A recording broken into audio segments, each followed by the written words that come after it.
Hello, this is the Answer Lady. I'm a longtime fan of daisies, and I wanted to figure out how to knit some perfect, even, and easy daisies. I've got something to show you. A close look at the flowers on my Posey Power sweater that I'm going to show you how to make. I've been working a long time to try to think up a way to make an easy flower that came out the same every time, and I think I've got it. Make ourselves an easy peasy flower. Thread it into the carriage at stitch size 7 or whatever works best for your yarn. I have tam 3-ply and 7 works well for me. So that's going to be the petal color. We also need 2 yards of an alternate yarn. I'm using tam BB in purple. This will be the center color. As you know, these are not really the identical size, but they're close enough for what we're doing. Now, I have started out by E-wrapping 3 needles with the main color, and I'm going to hang the center of my alternate color right over the center needle and knit it right in. This is 2 yards of yarn folded in the middle, so there's going to be a 1-yard tail hanging down. And I'm going to do my knitting off camera, but now I'm going to knit 12 rows. And there we go. These 12 rows constitute 1 flower petal. Bring the center needle all the way forward, pick up the doubled yarn that's the center color, and loop it over. And when I knit, I'm going to pull down on this just a little bit, not on the doubled yarn. I showed you wrong. I'm going to pull down on the yarn tail because a weight hung on right now would also work, but I find that it swings a little bit much. So I'm going to do my knitting off camera so that I can use all my hands on the project, pull down with my left hand, knit with my right, and knit another 12 rows. Here's what we have now, and you can see at this point that what we're doing is actually a version of knit weaving. At the very bottom, it's truly knitted in, but watch. You can see that my purple is just caught in the stitch, not knitted into it, and that's very important to what it is we're doing. Now I'm going to repeat what I did last time. Pull the center needle forward, loop this over, hold down with my left hand, and knit 12 more rows. 2 petals with the centers attached at intervals. This 3rd petal has been knitted, but we need to loop the yarn over again to attach the center and knit 12 more. I've now knitted 48 rows in total. Time to loop my center color yarn over the center needle again and knit 12 more rows. Okay, 60 rows have been knitted. That's 5 petals of 12 rows each. We will do 1 final loop over and knit across. And now I'm going to bind off. And in this one you can see that purple yarn caught in the stitch but not truly knitted in. I'll bind off the green yarn and leave things in that state of affairs, and I'm going to leave maybe a 20-inch tail of the green. We're going to want it later. This is the end result. This is the cast-on end, and here's the final end. We'll need to try to keep the green yarn tail out of the way, the petal yarn tail, while we tug on the purple yarn tail. It's doubled, and we go from the terminal end. And voila! It pulls all the petals together, and they have no choice but to be even, but sometimes they do get over and under each other, as that one did, and we have to sort them out a little bit. There we go. I think that's flat. Oops, a little more tweaking. This was like this, and I need the beginning and end to be next to each other, which they now are. So I'm now going to take the first yarn tail, which I should have told you to begin with, should be a few inches long. This one is just long enough to do it.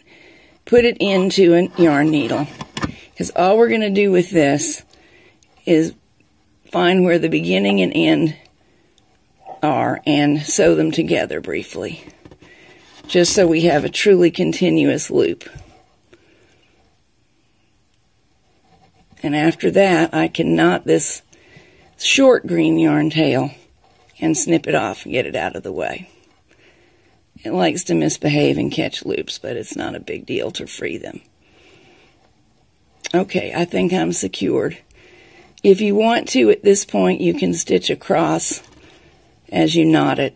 It just gives you a head start on the next step. Not too critical either way. Knot it securely and snip. Now it shouldn't get in the way. Time to find the end of my purple gathering yarn, and this will become the flower center. I'm going to go off camera to thread both of these through the needle because it's a little bit challenging.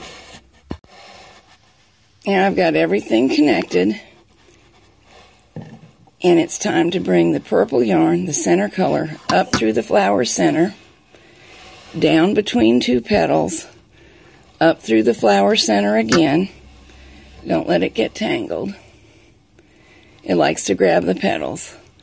Pull snug, but not so tight that it pulls that fabric in. We don't want to make it smaller or make the yarn invisible. Go between the next two petals and the next two petals. And it begins to get easier as your purple yarn or your center color yarn, whatever it may be, shortens. But you do need a good amount to work with. So that's why I start with a longer than easy piece, because I want this to be a continuous stitch. And this is my last two pairs of petals. Go down between them and up through the center again. Now, it is also possible that for some yarn combinations you'll want to repeat what we just did. In this case, I know I don't, because I've done several already.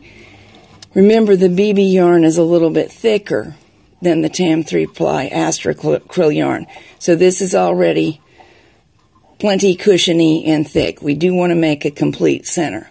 Now I'm going to start going down into each petal and up through the center. And as we do this, the center gets thicker and more solid, which makes it much easier to work with and sew onto the sweater and make a permanent sort of flower. This is the third petal. And up. And down. And up. Tension is everything. And I'm pretty happy with what I'm getting. It's not pulling in, but my center is getting complete and solid. Fifth petal. Down and up. Now, if you see any green showing that you don't like, you can do a little cheating stitch to draw it together, like I see a piece there, before we make the French knot that I like to make to finish this. If you've never made one before, there is actually more than one version. But basically, put your needle down very near where the yarn tail's coming out of the work. Wrap at least twice around it. I'm going to try for 3. So now I've got my working yarn wrapped around the needle, and down I go into the center. And this is one of several reasons why it was very important that our center become tight and secure and solid fabric, because if it wasn't, then when I make my French knot, it would pull right through. The knot is more dramatic. There you can see it in the light. In lighter colors, but this is a nice finish. It's also somewhat optional. If you find a French knot difficult, you can just push the needle through with the yarn and knot it on the back and skip the French knot step. Make sure not to capture the green yarn tail, because that's the one, well, the petal yarn tail, mine is green. That's the one that we'll use to sew the flower onto the sweater. Now, here's my thinking. I have not yet laundered the sweater that I've made a lot. This goes on the Posey Power sweater that is going to News and Views soon and eventually into a cardigan collection. It's one of my 4-piece cardigans, which is a little tricky thing that you do. Usually a cardigan is 5 pieces, 2 fronts, 1 back, and 2 sleeves. And I'll leave you to guess how we work it in 4 pieces. But there's my flower. And as I was saying, I think that because these yarns match in fiber and they're nicely knitted, that we won't have to remove these flowers from the sweater when we wash it. I usually hand wash all my sweaters in a big laundry sink and lay them out. I'm not especially fussy with them. I use regular laundry soap, but I don't want them agitated as much as a washing machine does, and I want to be able to watch for any things that I should look for, like picks that are developing, or anything really, loose buttons, and so I hand wash and then lay flat. And I've only washed the sample sweater once so far, and these flowers gave no trouble at all. Now, if I were ready to sew this onto a sweater, this is the back of it. You can see a little yarn tail where I trimmed. This is the front. I'd work through stitches like this, going in 3 places around each petal is what I've liked best so far. Of course, it depends on the effect you want, but if you sew from back here, look over, you can't actually see the stitch from the front, even when I pull on it. So you can sew it pretty securely to your sweater. Now, you must admit, even doing this for the camera and talking you through it, I don't think we've been at it 10 minutes, so that's not too much of an investment for a cute little daisy, is it?